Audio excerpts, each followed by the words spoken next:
Një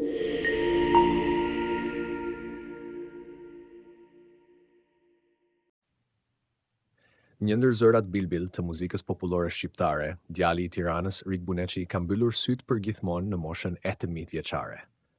Lajmi i ndarjes së tij nga jeta ka tronditur jo vetëm familjen dhe miqtë, por edhe gjithë ardashësit që e kanë ndjekur me dashuri në çdo këngë e çdo interpretim.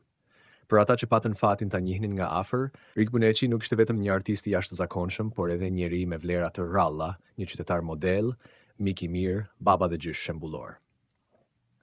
Ai ishte mishërimi i këngës qytetare tiranase, duke bërë atë të mbijetojë në kohë dhe të ruhet me dinjitet për brezat që do të vinë.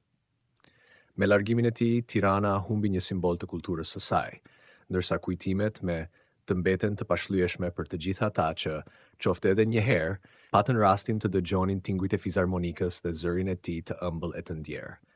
Shpesh mund ta takoje në rrugën Myslimshyri, aty ku muzika e tij depërtonte mes kalimtarëve, duke sjellë një copë zgëzimi e maljengjimi në shpirtin e tyre. Edhe pse vitet kallonin, Buneçi nuk reshti kurrë së kënduari. Pasioni për muzikën i rinte i gjallë, duke i dhënë forcë dhe energji deri në ditët e fundit. Vetaj e ka pranuar se muzika ishte arsyeja që e mbante gjallë shpirtërisht. Muzika më man gjallë, më heq mërzitjen dhe çdo gjë të keqe. Pa atë nuk e di se si do ja bojsha. Pati rrëfirë një vit më parë në një intervistë që sot merr vlerën e një amaneti artistik. Rik Buneçi do të përcillet për në banesën e fundit ditën e enjte në orën ëndërtë, ku do të prehet përgjithmonë në varrezat e Tufinës. Ndërkohë, ceremonia motore do të zhvillohet një ditë më parë, të mërkurën në orën 9 në ambientet e Funeral Home Alba Dumi tek rruga e Durrësit.